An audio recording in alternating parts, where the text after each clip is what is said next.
Welcome back, everyone. It's happening behind closed doors all over the country. Millions of children and adults struggling to find their way after having their life disrupted by sexual abuse. A local author is on a one-woman crusade to put a stop to it by bringing the dark secrets into the light. WCBI's Christian Kirk has her story.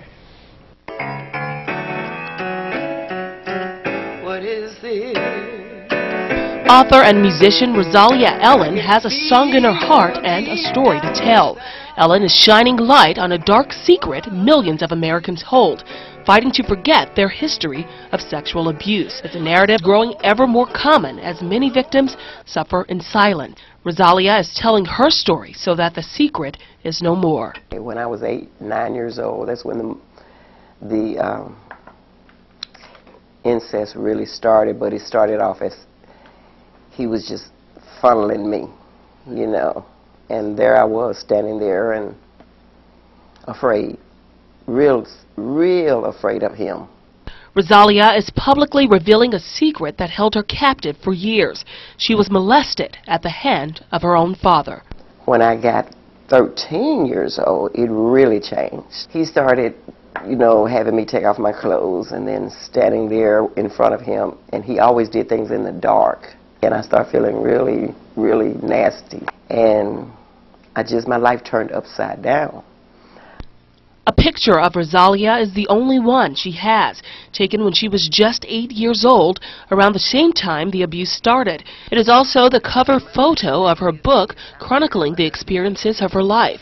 Called A Crushed Rose, each page of the book reveals the torment and struggles of a child living in the same house with a violent abuser. He always had this .45 automatic, and he would say, I will kill you if you tell anyone. So on the outside world, everybody thought he was a good father, but on the inside, we knew better.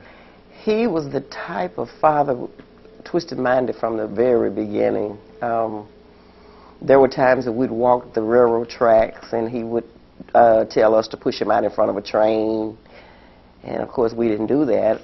Sometimes I wish I had now, but we didn't do that.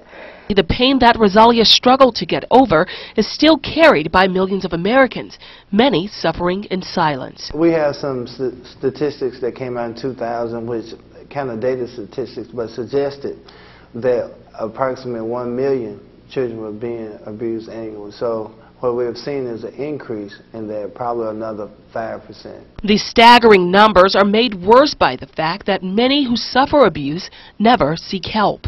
Roszalia hopes that by exposing the secret that held her captive for so many years, she can encourage others to break the silence and break the cycle.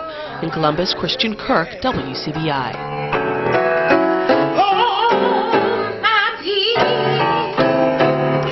If you or a loved one has been abused and need help, you can contact the Rape, Abuse, and Incest National Network. The organization provides free and confidential assistance. Now, tune in tomorrow for part 2 of Behind Closed Doors. We'll have useful information about the warning signs of abuse and things every parent needs to know to protect your child.